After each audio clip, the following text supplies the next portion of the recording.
Hey, my name is Jamie Arndt, and in this lesson, I'm going to show you how to get some chromaticism into your lines.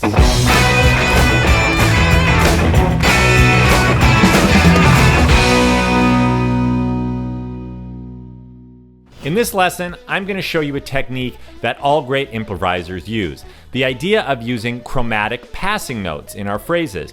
So when we talk about chromatic, we're just talking about notes that are right next to each other, a half step away or one fret away from one another. And in many cases, these notes are not going to be in the chord or in the key that we're playing in, but we're going to instead use them as chromatic passing notes, notes that we play through. They're going to be outside of the key, but it's going to give your lines a bit of an angular outside sound that's going to be really great for making them sound more interesting. This is great if you play blues or rock or R&B, and you want your lines to have a little bit more of a jazz guitar type quality. So what we're going to do is look at a few different licks and a few different ideas where you can use chromaticisms and chromatic passing notes as a way to make your lines sound a little more angular, a little more interesting, as well as target some of the chord tones that you're playing over. So in this first example, we're going to be playing over a B flat 7 chord. Now normally when you play over a B flat 7 chord, you would use the B flat Mixolydian scale, which contains all the chord tones and extensions of B flat 7.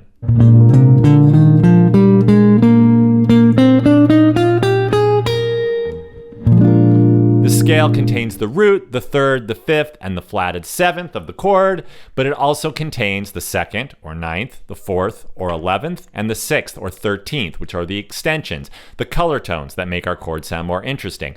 But we're going to add one note to this scale to give it a bit of chromaticism, and we're going to call it the Bebop dominant scale. So we're going to play root, second, third, fourth, fifth, sixth, flat 7, natural 7, and then the root.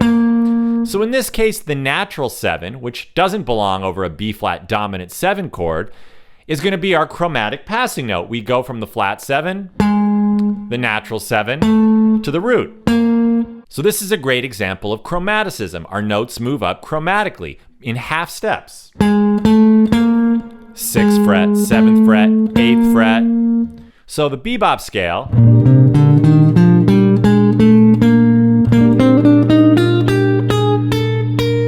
can be a great scale to use over a B flat 7 chord. You get that major 7, and even though it's not in the key, we're thinking of it as a chromatic passing note, a note we're using to get from the root, there's our chromatic passing note, down to the flat 7, which is in the chord. So here's an example of a lick utilizing the bebop scale.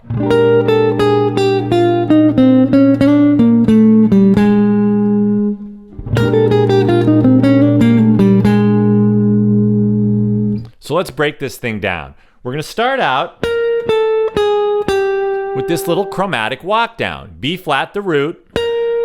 There's that major 7, which is a chromatic passing tone because it's not in our chord. There's our flat 7, which is in the chord. And here's the 13th, G. So that's all chromatic, right? These notes are just half steps away from one another. Then down to the 5th. Then to the 4th. And then we're going to walk up from the 2nd chromatically into the 3rd. So we have the 4th, the 2nd. Now the minor 3rd, once again, this is not in our chord, the minor 3rd D flat, but it's a chromatic passing note that gets us into the major 3rd, which is in our B flat 7 chord, D.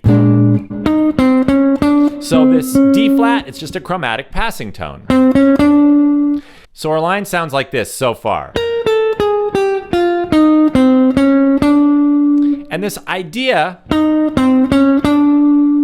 is something known as an enclosure. It means we're targeting a chord tone and we're approaching it from above, down below, and then walking into it. So you can see we're playing the 4th, going all the way down to the 2nd, and then walking up chromatically into our line. This is a great way to target a note that exists in the chord, but utilize a bit of chromaticism. And then to continue our little phrase here, we're going to do the same kind of idea for the flatted 7. The root, the major 7, the 6, the flat 7. So we're going below the note, and then up into it. So we have the root, there's our major 7, not in our key, but we're thinking of it as a chromatic passing note, thinking from the bebop scale down to the 6, into the flat 7. So in the end of this phrase, we're doing an enclosure targeting the 3rd, and then another enclosure targeting the flat 7. So here it is slow. 1, a 2, a 1, 2, 3, 4. A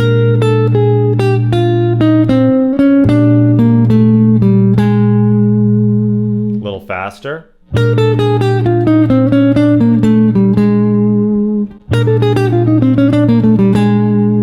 So we have a few notes in that phrase that don't belong in the key, but because they're being used as chromatic passing tones, they make the line sound a little more interesting and really help to target the notes that are in the key. Our next example is going to be over a C minor 9 chord. So normally over this chord, you'd use the Dorian mode.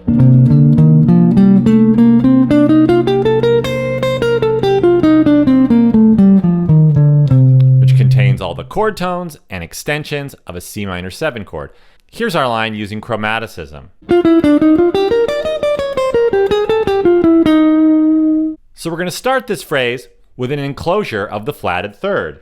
We're going to start this phrase on the 4th or the 11th, down to the major 3rd, not in our key, we're playing minor, down to the 9th or 2nd, and we're targeting this flatted 3rd. We're making an enclosure on the flatted 3rd, the minor 3rd of the chord. Then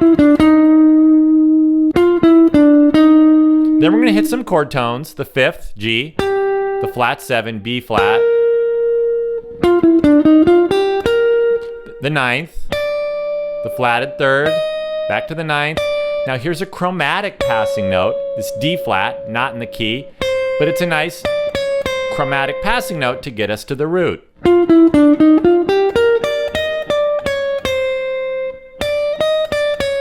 So once we get up to that E flat, we're just walking down chromatically to D, D flat to C.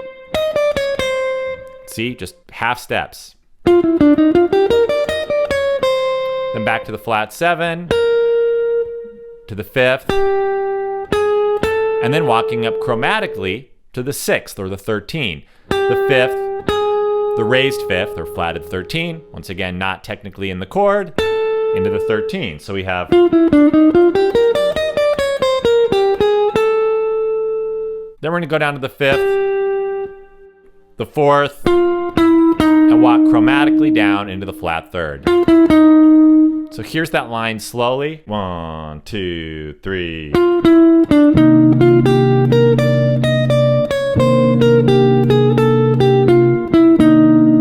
little faster. 1, 2, a 1, 2, 3.